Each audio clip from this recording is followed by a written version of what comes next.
नमस्कार। कैंसर जैसी बीमारी के इलाज के दौरान पैसों की चिंता किसी के लिए भी बहुत भारी पड़ सकती है। देखिए, अक्सर होता यह है कि हमें बीमा से जुड़ी कुछ जरूरी बातें पता ही नहीं होती।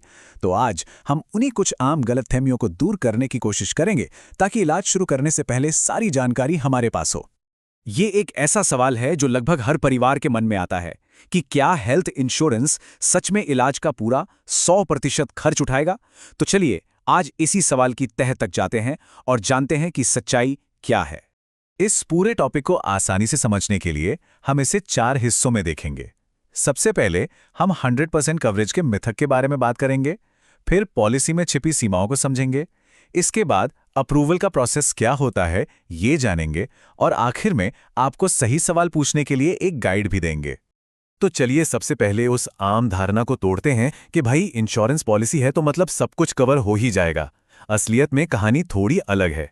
इलाज के दौरान सबसे ज्यादा तनाव तब होता है जब अचानक पता चलता है कि इंश्योरेंस कंपनी पूरा बिल नहीं देगी। और जब ये बात इलाज शुरू होने के बाद सामने आती है तो ये किसी बड़े झटके से कम नहीं होता।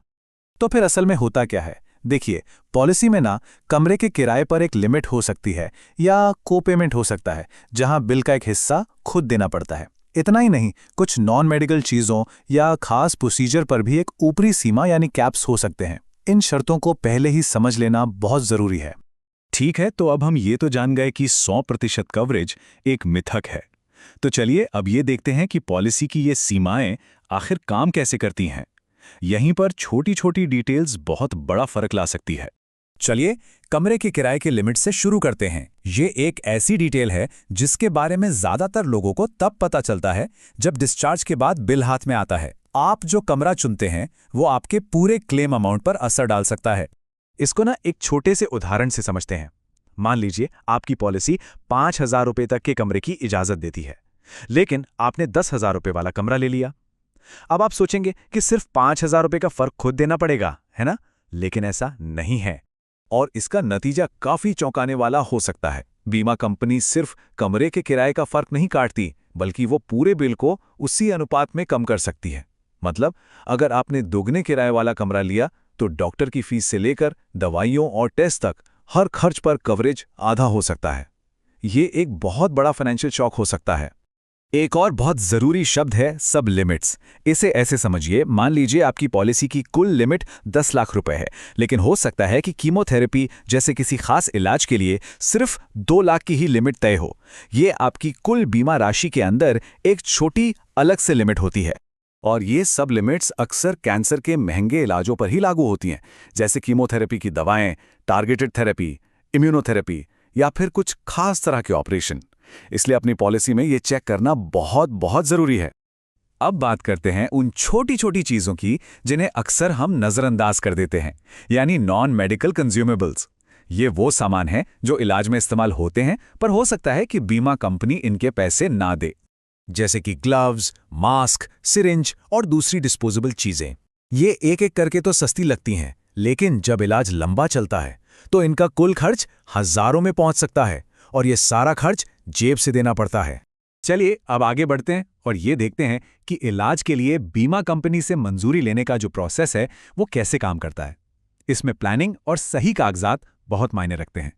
देखिए, कैशलेस इलाज के लिए एक प्री ऑथराइजेशन प्रोसेस होता है। इसमें होता यह है कि अस्पताल आपकी बीमारी की पुष्टि, इलाज का पूरा प्लान और अनुमानित खर्च बीमा कंपनी को भेजता है। फिर बीमा कंपनी के डॉक्टर उसकी समीक्षा करते हैं। और यहाँ सबसे ज़रूरी बात यह है कि इस पूरे प्रोसेस में समय लगता है, कुछ घंटों से लेकर कभी-कभी 1 दिन से भी ज़्यादा।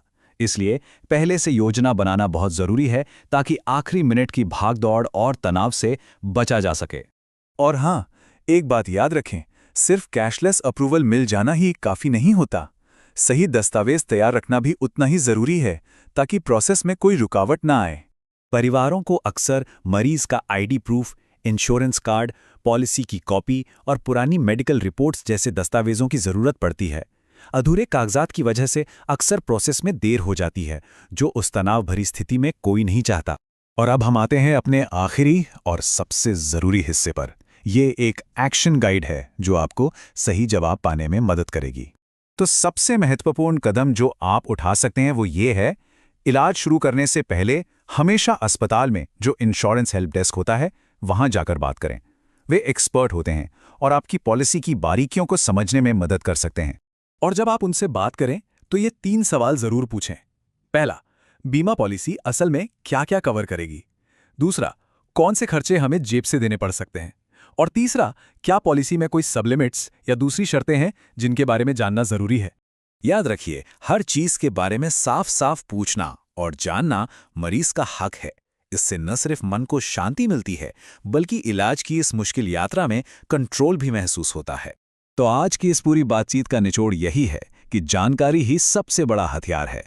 पहले से तैयारी करके और सही सवाल पूछकर आप इलाज के दौरान आने वाले कई फाइनेंशियल झटकों से खुद को और अपने परिवार को बचा सकते हैं।